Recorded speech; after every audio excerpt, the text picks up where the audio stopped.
The U.S. is repatriating the 2 survivors.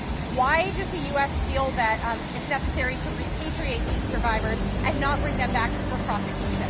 Repatriating meaning sending them to Ecuador? That's unclear. I'm not entirely Ecuador, sure. Colombia. Colombia and Ecuador. But why are we repatriating them rather than bringing them back and charging them? Well, look, our main focus is obviously to blow up these boats that have narcotics on them, and we're extremely confident that when we take out one of these boats, it's a boat that would have really terrible poison that would kill tens of thousands of Americans.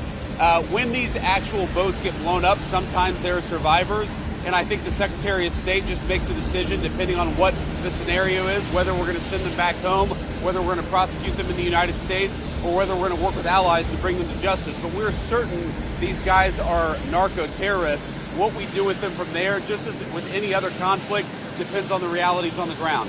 If they're alleged war criminals, though, shouldn't they be prosecuted as war detainees in the United States? Well, look, if you look at the war on terrorism, you look at any other global conflict, what we do with combatants in those wars depends very heavily on the circumstances on the ground. Sometimes we cooperate with allies. Sometimes we bring them back to the United States. Sometimes we take them elsewhere.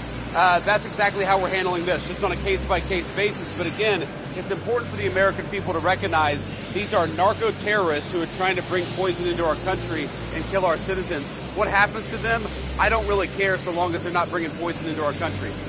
All right, guys, have a good night.